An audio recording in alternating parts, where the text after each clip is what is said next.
एक तू सच्चा, तेरा नाम सच्चा, संसार के मालिक तेरा नाम सच्चा।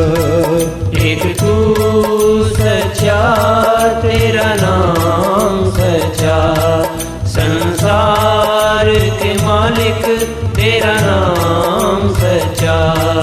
एक तू सच्चा, तेरा नाम सच्चा, संसार के मालिक तेरा नाम सच्चा। एक तू सच्चा, तेरा नाम सच्चा, संसार के मालिक तेरा नाम सच्चा। ये जमीन भी तेरी, आसमान भी तेरा, देवता भी है तेरे, इंसान भी तेरा। एक तू सच्चा, तेरा नाम सच्चा, एक तू सच्चा, तेरा नाम सच्चा।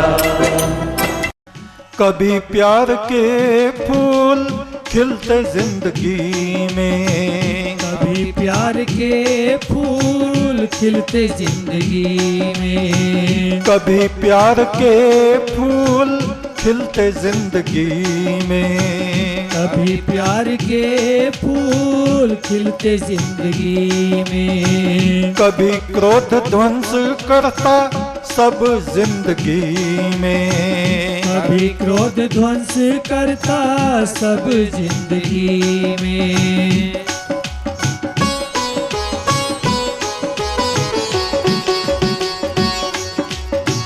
काल चक्र घूमता है जब आदमी पे, काल चक्र घूमता है जब आदमी पे, गर्दिश में आ जाते दिन जिंदगी के, दिन जिंदगी के, गर्दिश में आ जाते दिन जिंदगी के, दिन जिंदगी के।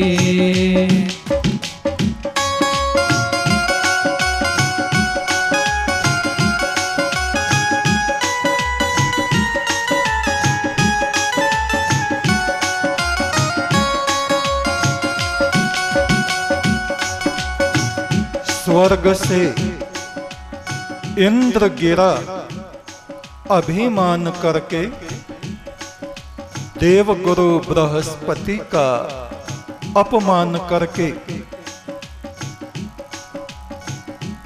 इंद्र अपने ऐरावत हाथी पर चढ़ा हुआ कहीं जा रहा था।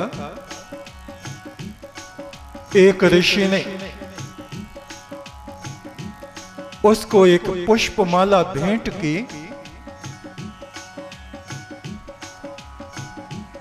उस पुष्पमाला को इंद्र ने हाथी के मस्तक पे रख दिया। हाथी ने सूंड से उस माला को उठाया और इधर उधर घुमाया चारों तरफ और धूल में मट्टी पर फेंक दिया।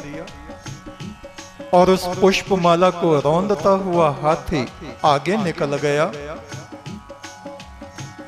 ऋषि क्रोधित हो उठे, कहा, इंद्र, तूने ऋषि सत्ता का अपमान किया है।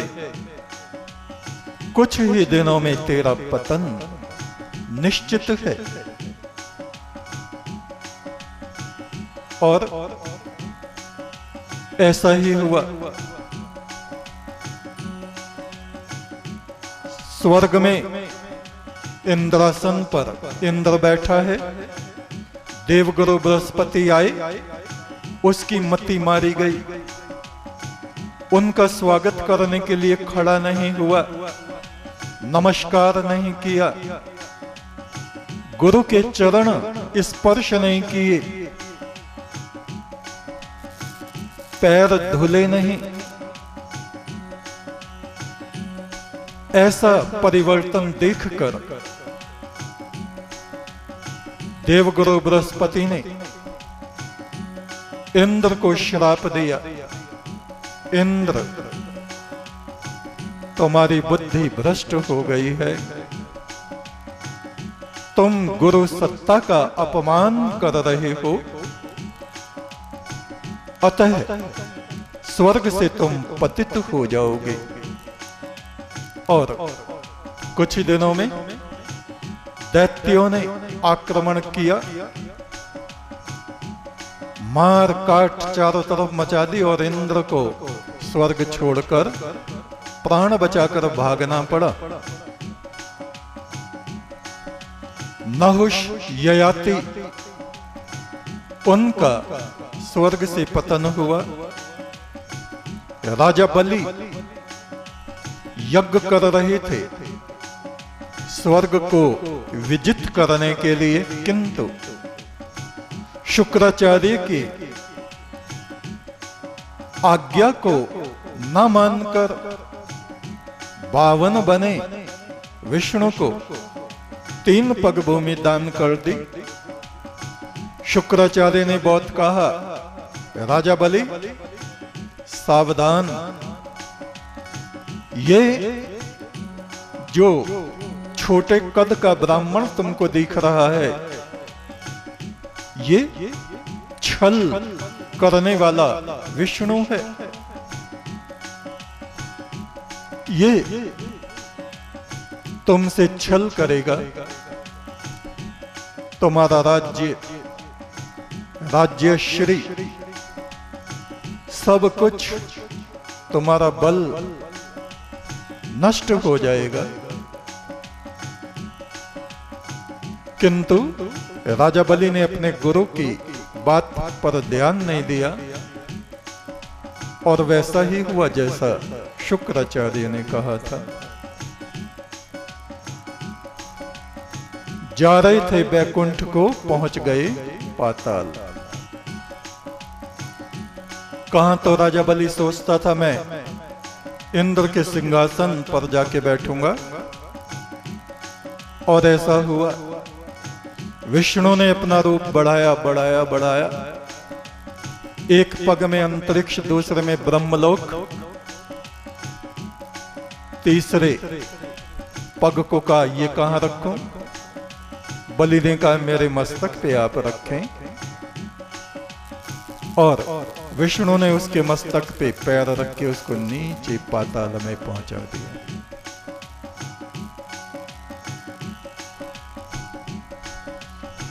महादेव शिव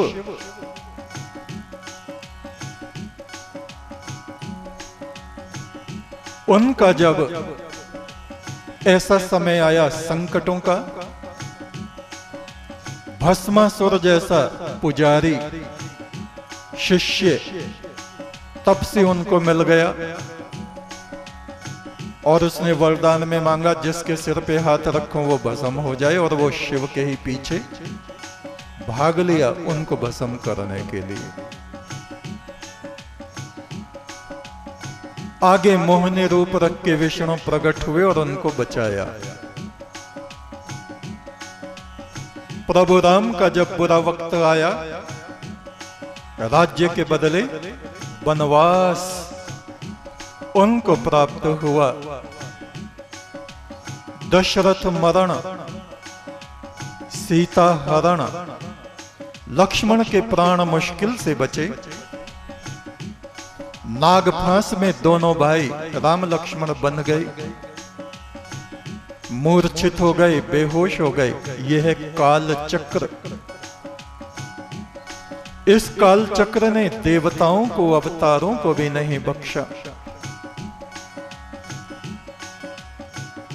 विष्णु लोक से गरुड़ आए उनके बंधन काटने के लिए, नागफांस, और उनके हृदय में उथल पुथल हुई। नागफांस तो उन्होंने काट दिया और वापस जाके विष्णु से ही झगड़ा कर लिया। ये कैसे अवतार हैं? तुम कहते थे ये नारायण हैं, ये अपने बंधन नहीं काट सकते, तो फिर दूसरों के कैसे काटेंगे? विष्णु ने बहुत समझाया, उसको समझ में आया नहीं कुछ। कहा शिव के पास जाओ, वो तुम्हें बताएंगे, महादेव के पास। महादेव ने कहा ये कहां से बला आ गई? उसने कहा मैं तो कुबेर के यहां जा रहा हूं भाई, तुम काकभूषणी ऋषि हैं, तुम्हारी ही जाति के हैं, वहां जाओ। अब बहुत से लोग समझते हैं गरुड़ भी उड़ने वाले पक्षी थे और काकभूषणी भी नहीं, ये ऋषि थे। गरुड़ तो कश्यप ऋषि के पुत्र और उनकी माता थी वनिता। और गरुड़ भी चंड ऋषि के पुत्र थे, जो शिव की योगिनी देवी के सेवक थे। काकभूषणी ने शिव से शाप पाया, उन्होंने भी गुरु का तिरस्कार किया और महादेव शिव ने काकभूषणी को शाप दे दिया। 10,000 वर्ष तक उनको मनुष्य का शरीर प्राप्त नहीं हुआ काकभूषणी को।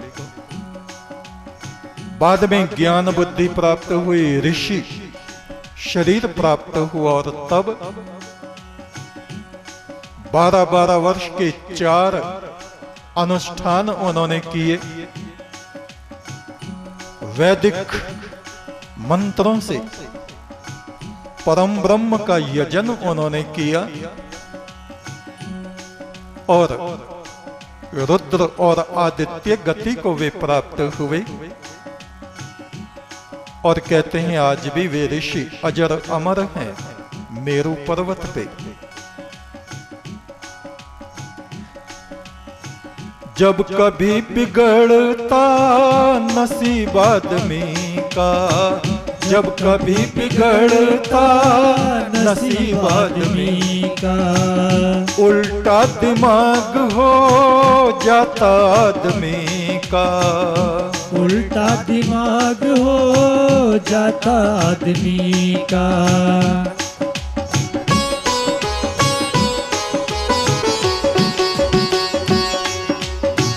जब पांडवों पर विपदा आई, जब पांडवों पर विपदा आई, जुए में द्रौपदी गंवाई, जुए में द्रौपदी गंवाई। पांडवों का जब बुरा वक्त आया,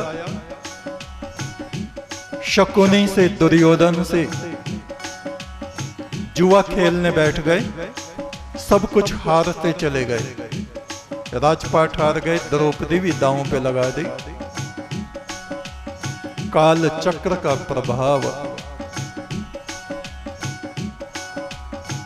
महाभारत युद्ध जब समाप्त हो गया, सभी कौरव खत्म हो गए। गांधारी ने कृष्ण महाराज को शाप दिया, जैसे मेरा वंश नाश हुआ है कृष्ण, तुम्हारा भी वंश नाश होगा।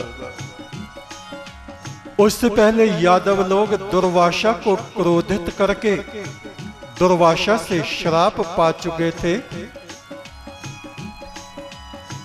एक बार दुर्वासा अति क्रोधी ऋषि जब द्वारका में आए, कृष्ण महाराज वहां थे नहीं।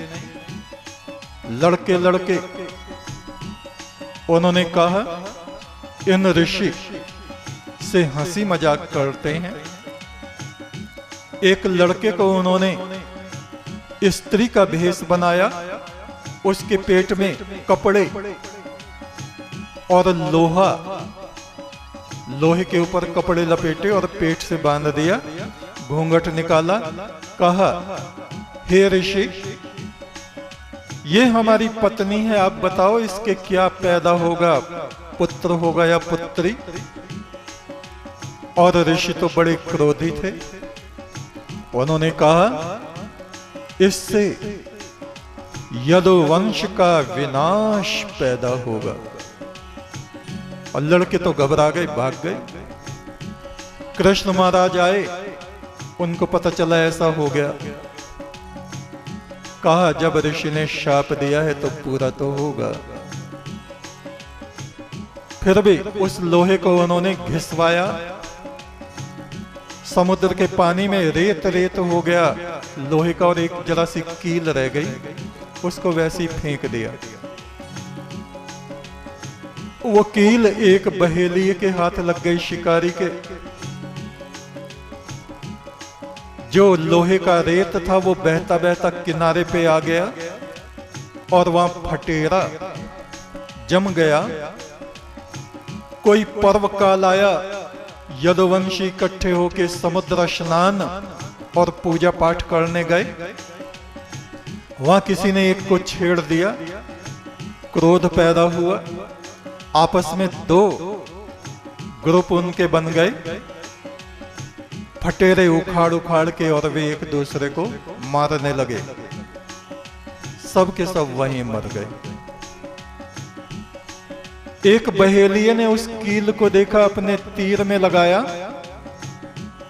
और वहीं सोमनाथ में कृष्ण महाराज एक वृक्ष के नीचे विश्राम कर रहे थे। शिकारी को लगा कि कोई हिरन बैठा है। कृष्ण महाराज पैर पे पैर रख के लेटे थे, उनके पैर में पद्म का निशान था। शिकारी ने सोचा ये हिरन की आंख है दूर से, और उसने निशाना लगाया, पैर में जाके तीर लगा। कृष्ण महाराज की भौतिक लीला समाप्त हो गई। द्वारिका जलमग्न हो गई। अर्जुन ने कितने युद्ध जीते, और जब उसका बुरा वक्त आया, द्वारका से गोपियों को, स्त्रियों को ले जा रहा था इंद्रप्रस्थ के लिए। इंद्रप्रस्थ जो आज दिल्ली कहा जाता है, और रास्ते में भील जातियों ने उसको हरा दिया और उन स्त्रियों को लूट लिया। जब बुरा वक्त आता है तो ऐसा ये सब होता है। कभी केदारनाथ में बाढ़ आती है, कभी नेपाल में धरती फट जाती है, कभी सागर में सुनामी आती है, कभी महामारी कोरोना बन के पूरी दुनिया में आ जाती है। आदमी को अपनी औकात पता चल जाती है जब संकटों की घड़ी सिर पे आती है। कभी नगर के नगर ध्वंस हो जाते, और कभी वनों में